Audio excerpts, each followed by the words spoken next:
A estrada de terra que levava à fazenda Santa Vitória parecia intocada, mas algo estava diferente. Antônio Vasconcelos, promotor aposentado, sentiu um aperto no peito ao ver sua propriedade pela primeira vez em meses. A saúde debilitada o mantivera longe da fazenda que herdara do pai, um pedaço de terra que sempre fora seu refúgio. Agora, ao descer do carro, ele percebeu que o silêncio não era o mesmo de antes. Havia ruídos vindos do lado esquerdo da fazenda, onde antes ficava um pasto vazio. Sons de vozes, marteladas, madeira se chocando contra madeira.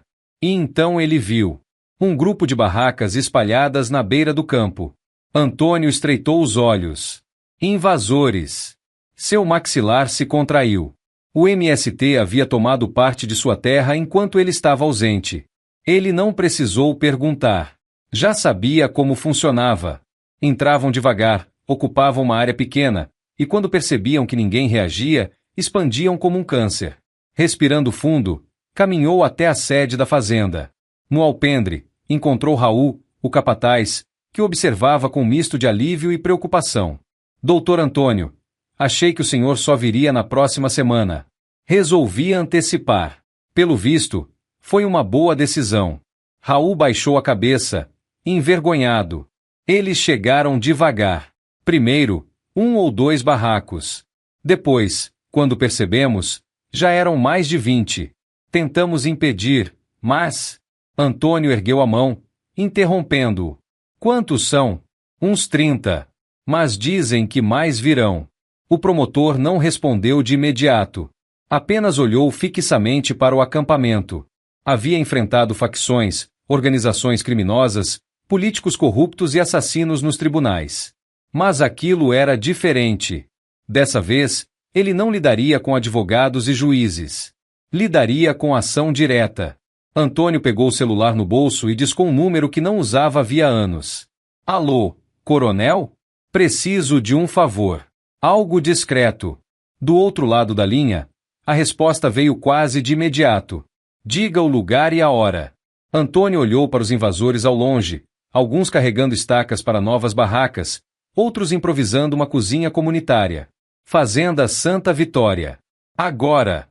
Desligou o telefone e virou-se para Raul. Vou dar a eles uma chance. Só uma. Ele pegou seu chapéu de couro, ajeitou na cabeça e começou a caminhar na direção do acampamento. Os invasores não sabiam que estavam lidando com um homem que passou a vida caçando criminosos. E que não teria piedade. O sol já estava baixo no horizonte quando Antônio Vasconcelos cruzou a cerca que separava a sede da fazenda do território invadido. Ele caminhava devagar, mas com firmeza.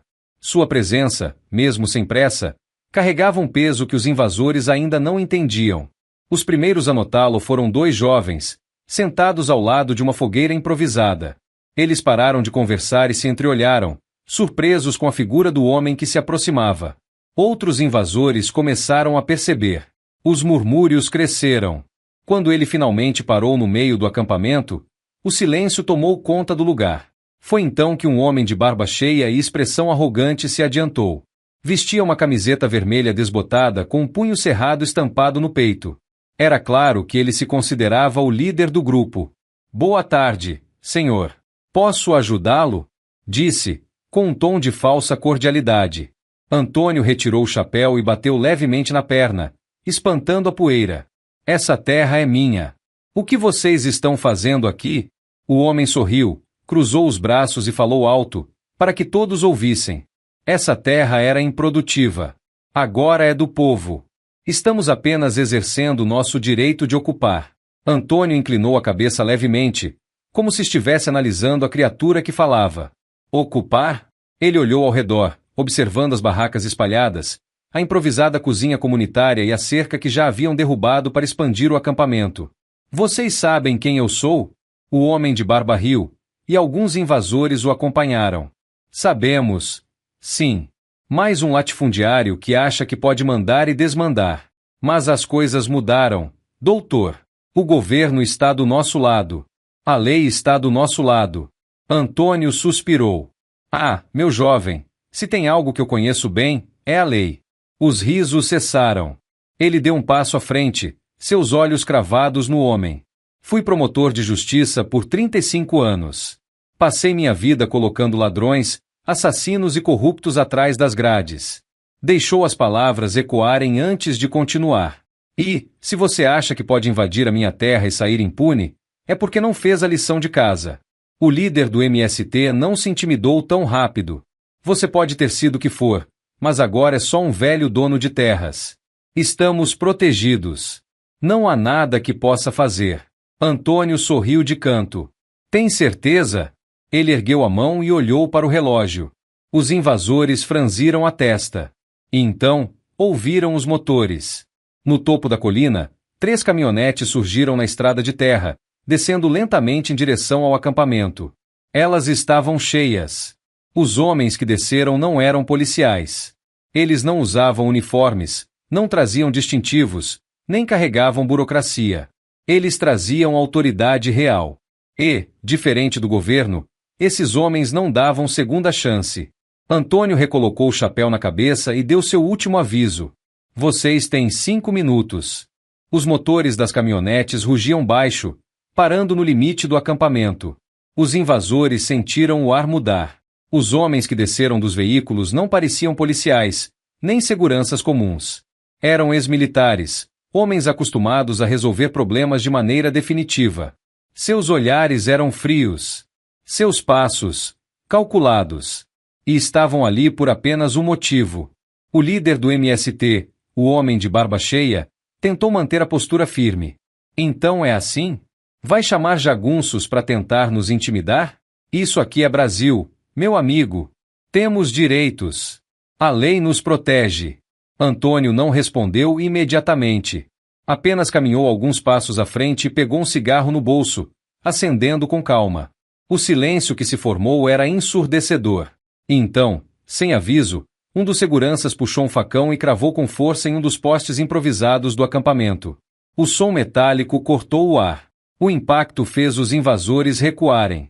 Antônio soltou uma baforada de fumaça e olhou para o líder. Você fala muito em lei, garoto. Mas você realmente acha que a lei chega aqui?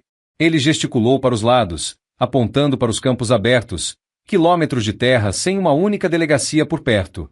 Estamos no sertão. Aqui, a única lei que vale é a de quem está disposto a fazer o necessário. O líder do MST deu um passo para trás, mas ainda tentava salvar a própria autoridade. Não vamos sair. Resistiremos. Isso aqui virou o território do povo. Antônio riu baixinho. Resistir? Com o quê? Com barracas e slogans? Ele olhou novamente para os homens ao seu lado. E então, o recado foi dado. Uma explosão repentina fez o chão estremecer. Os invasores gritaram e se jogaram no chão, achando que estavam sob ataque. Mas logo perceberam, não era um ataque direto. Era um alerta. A barraca principal do acampamento, onde estavam as provisões, agora estava em chamas. As labaredas subiam alto, consumindo os mantimentos e espalhando cheiro de fumaça pelo ar. O líder do MST arregalou os olhos. Seu desgraçado! Você incendiou nosso estoque? Antônio jogou o cigarro no chão e pisou em cima, sem pressa. Você ainda acha que tem controle dessa situação? O pânico se instalou. Os militantes olhavam uns para os outros, inseguros. Eles já tinham enfrentado reintegrações antes. Mas nunca algo assim. E então veio o golpe final. Um dos homens do grupo de Antônio abriu o porta-malas de uma caminhonete e puxou um saco de pano. Ele caminhou até o centro do acampamento e despejou seu conteúdo no chão. Dentro do saco, havia cartuchos de bala deflagrados. Centenas deles.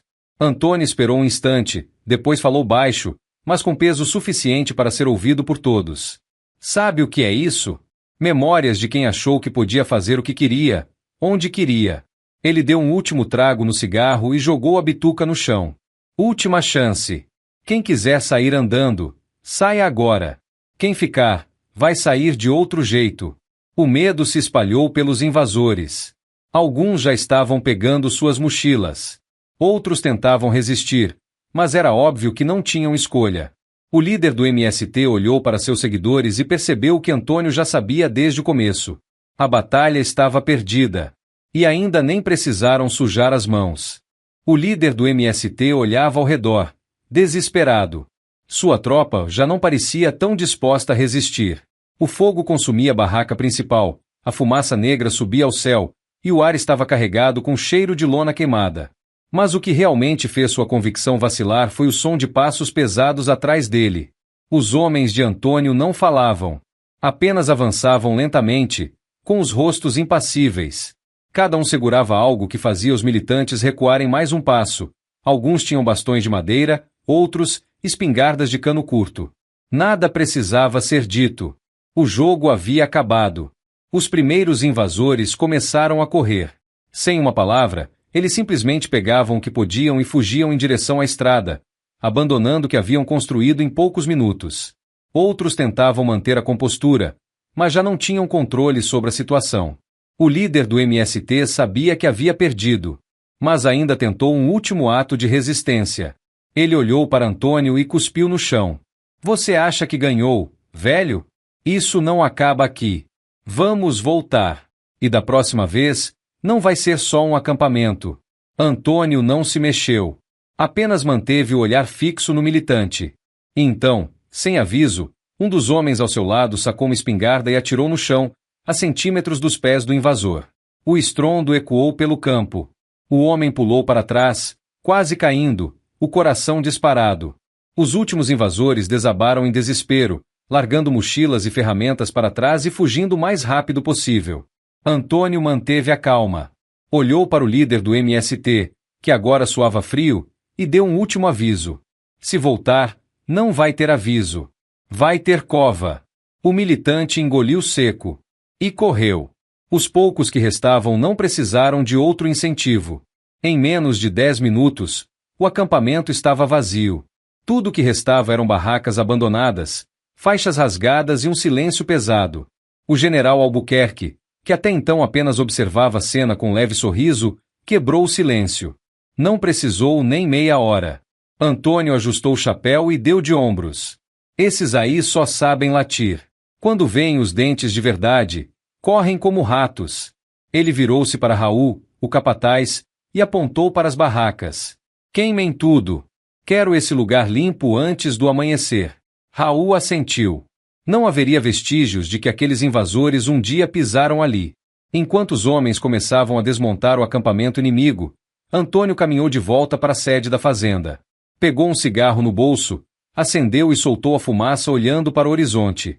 A terra era sua. E ninguém tomaria dela enquanto ele estivesse vivo.